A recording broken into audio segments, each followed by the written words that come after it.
আসসালামু আলাইকুম। আমি মোহাম্মদ শামিউর রহমান ট্রেডিং বাংলাদেশ থেকে। আশা করি সবাই ভালো আছেন। প্রথমেই বলতে চাই ট্রেডিং বাংলাদেশ ছোট পরিসরে ২ টি কার্যক্রমের সাথে যুক্ত আছে। একটি অনলাইন ওয়ার্কশপ সার্ভিস, অন্যটি স্টক সাজেশন। দুটোই নামমাত্র মূল্যে পেইড সার্ভিস। ২ ঘন্টার মাত্র ২ টি সেশনের মাধ্যমে এই ওয়ার্কশপটি ডিজাইন করা হয়েছে। স্টক প্রাইসের বেসিক ক্যারেক্টারিস্টিক্স এবং কিছু ইফেক্টিভ স্ট্র্যাটেজির কম্বিনেশন করে এই ওয়ার্কশপগুলো ডিজাইন করা। নতুন কিংবা পুরাতন যেকোনো ধরনের বিনিয়োগকারী এই ওয়ার্কশপে অ্যাটেন্ড করতে পারবেন। যারা প্র্যাকটিক্যালি ট্রেডিংটা হাতে কলমে শিখে রেগুলার ইনকাম জেনারেট করতে চান, তারা চাইলে ট্রেডিং বাংলাদেশের এই ওয়ার্কশপ কার্যক্রমে যুক্ত হতে পারেন। এর বাইরে যারা চাকরি, ব্যবসা কিংবা অন্য যেকোনো ধরনের কাজের জন্য রেগুলার এই মার্কেটটা ফলো করতে পারেন না, কিন্তু স্টক মার্কেটের সাথে কানেক্ট থাকতে চান, তারা চাইলে ট্রেডিং বাংলাদেশের স্টক সাজেশন সার্ভিসটা অ্যাভেইল করতে পারেন। এর বাইরে এই চ্যানেলে ট্রেডিং বেসিক্স নামে একটি প্লেলিস্ট রয়েছে। এটি মূলত ট্রেডিং শেখার প্লেলিস্ট। ক্যান্ডেলস্টিক এবং এর বিভিন্ন প্যাটার্ন, বিভিন্ন effective strategy, for example moving average trading strategy, upswing এর বিভিন্ন ফেজ এবং এই ফেজে ট্রেড প্ল্যান করার কোনো স্কোপ আছে কিনা, কিংবা বাউন্স ব্যাক ক্যান্ডেলগুলো কেমন হতে পারে, এসব সহ ট্রেডিং সংক্রান্ত বিভিন্ন বিষয়ের উপর ভিডিও দেয়া আছে। যে যেখানে আছেন সেখান থেকেই ট্রেডিং বেসিক্স প্লেলিস্টটি ফলো করে ট্রেডিং সম্পর্কে আইডিয়া নিতে পারেন। আলোচনার শুরুতে যদি ইন্ডেক্সটা নিয়ে বলি, অ্যাজ এক্সপেক্টেড কারেকশনের রিফ্লেকশনটাই কিন্তু পাওয়া যাচ্ছে। তো মুভিং এভারেজ থেকে একটা রেজিস্ট্যান্স পেয়ে কিন্তু সুইংটা নিচের দিকে আসতেছে। ভলিউমের ডেভেলপমেন্টটা ভালো আছে, কিন্তু ভলিউমের ডেভেলপমেন্ট এই ক্ষেত্রে দেখে আসলে ওইভাবে খুব একটা লাভ হবে বলে মনে হচ্ছে না। ক্যান্ডেলস্টিক একটা ডাউন সুইং এর ফ্লোতে আছে, এই ফ্লোটা কবে শেষ হয় এটি দেখার অপেক্ষা। যেহেতু আজকে ইন্ডেক্সের মধ্যে কারেকশনের রিফ্লেকশনটাই রিফ্লেক্টেড হচ্ছে, তো বেশিরভাগ স্টকের মধ্যেই হয়তো আমরা কারেকশনটা এক্সপেরিয়েন্স করব। ইন্ডিভিজুয়াল স্টক আলোচনার শুরুতে ফার্স্ট প্রাইম মিউচুয়াল ফান্ডের কথা বলতে চাই। লম্বা কারেকশনের পরে তো আজকে একটা গ্রিন ক্যান্ডেল পাওয়া গেছে, কিন্তু এর চেয়েও উল্লেখযোগ্য বিষয় হচ্ছে যে একটা আনইউজুয়াল ভলিউম চলে আসছে। আনইউজুয়াল ভলিউম সুইং এর শুরুতে আসুক, শেষের দিকে আসুক, কোনোটাই তো আমি খুব একটা ভালো দৃষ্টিতে দেখতে চাই না। সেম পরিমাণ ভলিউম ডেভেলপ হলে কিন্তু সুইংটা আরো উপরের দিকে যেতে পারে। নর্মালি কিন্তু এক্সপেক্টেড যেটা, যে আগামীকাল একটা সেলস টাইপ এসে ভলিউমটা হয়তো কম ডেভেলপ করে আবার ডাউন সুইং এর ফ্লোতে থাকতে পারে। তো এখানে যদি একটা রিটার্স সিনারিও পাওয়া যায়, তাহলে কিন্তু এটাই একটা ভালো ট্রেড প্ল্যান করার জায়গা হতে পারে ইনফ্যাক্ট আপকামিং ডেজ। এসিআই এর মধ্যে সেলস টাইপ ক্যান্ডেলই এসছে। এখান থেকে যদি বলি, প্রপার কিন্তু একটা আনইউজুয়াল আপসুইং এর ফ্লোতে আছে। আর এটা যদি আসলে প্রপার সেলস সিনারিও হয়ে কারেকশন হয়ে যায়, তাহলে কিন্তু একটা ডাবল টপ টাইপের সিনারিও হবে। চার্টের মধ্যে ডাবল টপ হওয়া তো ভালো না, মানে একটা কারেকশন এক্সপেক্টেড হয়ে যায়। একমি ল্যাবের মধ্যে কারেকশনটাই রিফ্লেক্টেড হচ্ছে, তো সিনারিও ভালো মনে হচ্ছে না।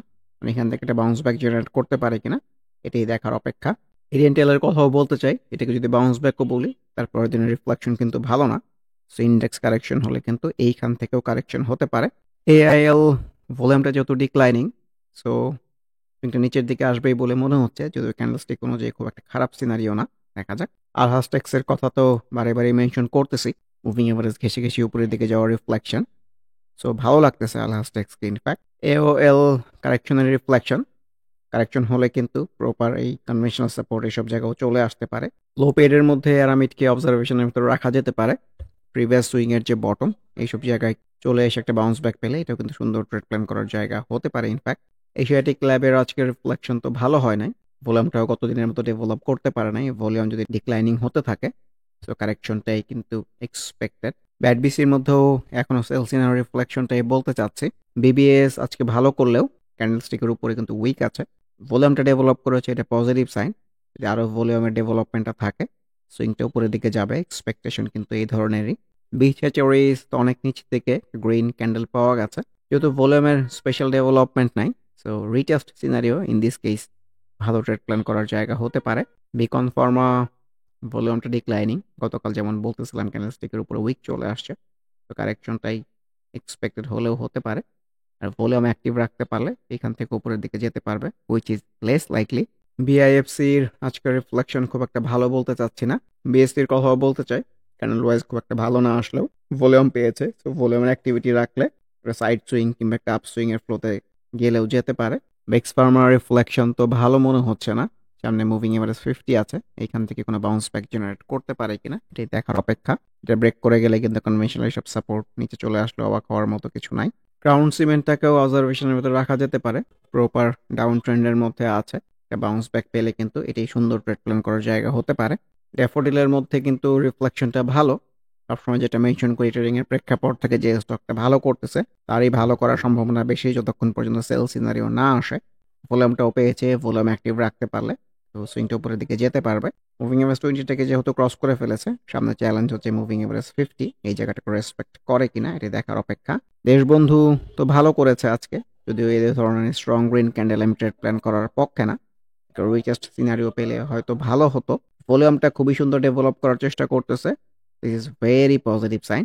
ইআইএল এর রিফ্লেকশন ভালো মনে হচ্ছে না, এখনো সেল সিনারিওর মধ্যেই বলতে চাচ্ছি। এমারাল্ড ওয়েলের মধ্যেও কিন্তু এই কারেকশনের পরে একটা half hearted bounce back type scenario এসছে। ফার কেমিক্যাল উপরের দিকে যাওয়ার রিফ্লেকশন। সুইং এর প্রেক্ষাপট থেকে বললে সুইংটা কিন্তু আসলে এই লেভেল থেকে শুরু হয়েছিল। রিসেন্ট সুইংটার কথা যদি বলি, এটাই দেখতে চাই এই আপসুইংটা আসলে কতটুকু কন্টিনিউ হয়। একটা আনইউজুয়াল আপসুইং এর দিকে যাচ্ছে ইনফ্যাক্ট। গোল্ডেন হারভেস্ট তো আজকে ভালো করেছে, সো এটাই বলতে চাই যে অল্প একটু সুইং করেই কিন্তু আনইউজুয়াল ভলিউম চলে আসতেছে বেশিরভাগ স্টকের মধ্যে যেগুলো ভালো করতেছে। সো মার্কেটই বড় সুইং অফার করতেছে না। সো মার্কেট যখন বড় সুইং অফার না করে সেই ক্ষেত্রে ছোট ছোট করেই ভাবতে হয়। ফর এক্সাম্পল আনইউজুয়াল ভলিউম চলে আসছে, সো এরপরে কিন্তু একটা কারেকশন, একটা সেল সিনারিও এক্সপেক্টেড। আর সেম ভলিউম কন্টিনিউ হলে কিন্তু সুইং আর উপরের দিকে যেতে পারে। সো অবজারভেশনের ভেতরে রাখেন। গোল্ডেন স্টোনের মধ্যেও হাফ হার্টেড বাউন্স ব্যাক, যদি এই ধরনের সিনারি আমরা এখানেও পেয়েছিলাম, ফ্রুটফুল হয় নাই। এটা ফ্রুটফুল হবে কিনা এটাই দেখার অপেক্ষা। জিপিএইচ ইস্পাত তো আজকে রিফ্লেকশনটা ভালো না, যদি ভলিউমটা এখন অ্যাক্টিভ লেভেলে আছে। ভলিউম যদি ডিক্লাইনিং হতে থাকে তাহলে কিন্তু ডাউন সুইং এর ফ্লোতেই ভাবতে হবে। জিকিউ ওপেন এর কথা মনে হলেই আসলে ইকোনো কলমের কথা মনে হয়, একসময় খুবই জনপ্রিয় ছিল।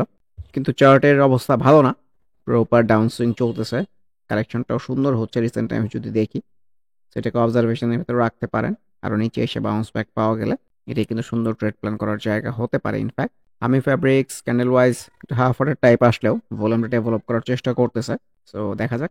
এইচও টেক্সের মধ্যেও তো ক্যান্ডেল ওয়াইজ একটা বাউন্স ব্যাক টাইপ সিনারিও, কিন্তু সমস্যা হয়েছে আনইউজুয়াল ভলিউমের activity. So let's see. ICB খুবই বাজেভাবে রিফ্লেক্টেড হয়েছে। সো কারেকশন মানেই কিন্তু আপকামিং ডে স্ট্রেট প্ল্যানিং এর সম্ভাবনা। কনভেনশনাল সাপোর্ট যদি বলি, এইসব জায়গায় যদি চলে আসে মুভিং এভারেজ থেকে দূরে, এটাই কিন্তু নতুন করে সুন্দর ট্রেড প্ল্যান করার জায়গা হতে পারে। ইনটেক চার্টে সবুজ আসতেছিল, যদিও গতকালের রিফ্লেকশন উপরে উইক ছিল। আজকে কিন্তু এই আনইউজুয়াল ভলিউম চলে আসছে। আনইউজুয়াল ভলিউম আসা মানেই কিন্তু সুইংটা হয়তো খুব একটা বেশি দূরে কন্টিনিউ করবে না। এর আগেও আমরা দেখেছি যে লম্বা সুইং হতে পারতেছে না, তার আগে আনইউজুয়াল ভলিউম চলে আসতেছে। আর ভলিউমের কন্টিনিউ রাখতে পারলে অনেক কিছুই হতে পারে। ইসলামী ব্যাংক এই ছোট্ট আপসুইং এর পরে কিন্তু আবার কারেকশন হচ্ছে, অবজারভেশনের ভেতরে রাখেন। আইএসএন এর কথাও বলতে চাই, কারেকশন না হয়ে কিন্তু মুভিং এভারেজ ঘেসে ঘেসে উপরের দিকে যাওয়ার রিফ্লেকশন। সো এটাকে অবজারভেশনের ভেতরে রাখতে পারেন। ভলিউম যদি ডেভেলপ রাখতে পারে ডেফিনেটলি ছোট হলেও একটা আপসুইং এক্সপেক্টেড। ট্রেন্ডি ফ্লোর মধ্যে কিন্তু ডেফিনেটলি আছে। এইখান থেকে যদি বলি এই যে একটা আপসুইং, কারেকশন হয়ে ছোট ছোট কিন্তু সুইং করে উপরের দিকে যাওয়ার রিফ্লেকশন, আবার ভালো একটা কারেকশন হয়ে আবারও কিন্তু উপরের দিকে যাওয়ার রিফ্লেকশন। লো পেডের মধ্যে কেয়ান কোর কথাও বলতে চাই, খুবই সুন্দর কারেকশন হচ্ছে। কনভেনশনাল সাপোর্ট এইসব জায়গায় চলে আসলে নতুন করে ট্রেড প্ল্যান করার জায়গা হতে পারে। অবজারভেশনের ভিতরে রাখতে পারেন। Khan brothers looks very good, moving average 20টাকে রেসপেক্ট করেছে। এখান থেকে বললেও ছোট একটা আপসুইং কিন্তু হয়েছে। মুভিং এভারেজ গুলাও রেস্ট এন্ড জোন হতে পারে, যেহেতু ভলিউমটা খুবই সুন্দর অ্যাক্টিভ রাখতে পেরেছে। সুইংটা আরো উপরের দিকে গেলেও কিন্তু অবাক হওয়ার মতো কিছু হবে না। কেপিসিএল এর মধ্যেও কিন্তু একটা half red bounce back type scenario এসছে, তো দেখা যাক। ম্যাক্সোনার মধ্যেও কিন্তু প্রপার একটা কারেকশনের পরে candle wise bounce back type scenario, so অবজারভেশনের ভেতর রাখতে পারেন। মিডল্যান্ড ব্যাংকের কথাও বলতে চাই, ক্যান্ডেল ওয়াইজ কিন্তু ভালো এসেছে। ছোট্ট কারেকশনের পরেও আর একটা বাউন্স ব্যাক পাওয়া গেছে। তো এই ধরনের ক্যান্ডেল আসলে তো আপসুইং এরই ইন্ডিকেশন দেয়। মিরাকলের কথাও বলতে চাই, এই হাফ হার্টেড বাউন্স ব্যাকটাই কিন্তু পজিটিভলি রিফ্লেক্টেড হয়েছে। ভলিউমটা যদি ডেভেলপ করতে পারে ডেফিনেটলি সুইংটা উপরের দিকে যেতে পারে। ভলিউমের মধ্যে স্পেশাল ডেভেলপমেন্ট না হলে কিন্তু খুব একটা উপরের দিকে যাবে এরকম আমার কাছে মনে হয় না। মনে জিএমএল এর মধ্যেও ক্যান্ডেল ওয়াইজ ভালো রিফ্লেকশন, কিন্তু এখানেও বলতে চাই এই আনইউজুয়াল ভলিউমের অ্যাক্টিভিটি। সো লেটস সি এই সুইংটা আসলে কতটুকু কন্টিনিউ হয়। মনোস্পলকেও অবজারভেশনের ভেতরে রাখেন, সুন্দর কারেকশন হচ্ছে। এনআরবি ব্যাংকের মধ্যেও কিন্তু এটা half hearted retest bounce back যাই বলি না কেন, সো অবজারভেশনের ভেতরে রাখতে পারেন। নুরানির সুন্দর কারেকশন হচ্ছে, এটাকে অবজারভেশনের ভেতরে রাখা যেতে পারে। ওয়াইম্যাক্স এর মধ্যে কিন্তু প্রপার সেলস বলতে চাচ্ছি, ভলিউমটা ডেভেলপ করতে পারে নাই। ভলিউমটা আবার অ্যাক্টিভ রাখতে পারলে এখান থেকেও কিন্তু আপসুইং এর ফেজ হতে পারে, which is less likely to me. So কারেকশনটা এক্সপেক্টেড। আর মুভিং এভারেজ থেকে দূরে কখনোই সেফ ট্রেড প্ল্যান করার জায়গা না। ওরাল ইনফিউশন সেল সিনারিওর পরে কারেকশন না হয়ে তার একটা ফেজ ওয়াইজ যাওয়ারই রিফ্লেকশন। ভলিউমটা আরেকটু ডেভেলপ করতে পারলে ভালো হতো, যদিও অ্যাক্টিভ লেভেলেই আছে। তো ওর সুইংটা কিন্তু আসলে শুরু হয়েছে এই জায়গা থেকে, তো প্রপার কিন্তু একটা আপসুইং হয়েছে। সো সুইং এর উপরের দিকে ট্রেড প্ল্যান করার চেয়ে সুইং এর নিচের দিকে ট্রেড প্ল্যান করাটা ওয়াইজ। এটাও মুভিং এভারেজ থেকে দূরে, সো সেফ ট্রেড প্ল্যান করার জায়গা মনে হচ্ছে না। ইনফ্যাক্ট তার মধ্যে অরায়ন ফার্মার মধ্যে রিফ্লেকশনটা ভালো না। অরায়ন ফার্মার অরাইন ইনফিউশন অনেক সময় একই ফ্লোতেই থাকে। পিপলস এটাও হাফ ওয়ার্টেড বাউন্স ব্যাক হলেও হতে পারে। প্রভাত ইন্স্যুরেন্সের কথা বলতে চাই, ক্যান্ডেলস্টিক অনুযায়ী ভালো ফ্লো মনে হচ্ছিল। আজকে আনইউজুয়াল ভলিউম চলে আসছে, ক্যান্ডেলস্টিকের উপরে উইকও আছে। সেম ভলিউম কন্টিনিউ করতে না পারলে সুইংটা উপরের দিকে যাবে বলে মনে হচ্ছে না। সো দেখা যাক। কাশেমকেও অবজারভেশনের ভেতরে রাখা যেতে পারে, খুবই সুন্দর কারেকশন হচ্ছে। কুইন সাউথের ক্যান্ডেল ওয়াইজ রিফ্লেকশন কিন্তু খারাপ না, ভলিউমটাও একই লেভেলে আছে, ছোট হলেও আপসুইং এক্সপেক্টেড। রিলায়েন্স ওয়ানের মধ্যেও হাফ হার্টেড সিনারি বলতে চাই, এইটাকেও যদি একটা বাউন্স ব্যাক বলি, এটাকেও ছোট পরিসরের রিটেস্ট বলা যায়। ভলিউমটা আরেকটু অ্যাক্টিভ রাখতে পারলে ভালো হতো। সো দেখা যাক। রবির মধ্যে অ্যাজ এক্সপেক্টেড কারেকশনের রিফ্লেকশন। রূপালী লাইফের মধ্যেও কিন্তু সেল সিনারিওটা এপিয়ে এসছে, ভলিউমটা অ্যাক্টিভ রাখতে পারলে সুইং আরো ফেজ হতে পারে।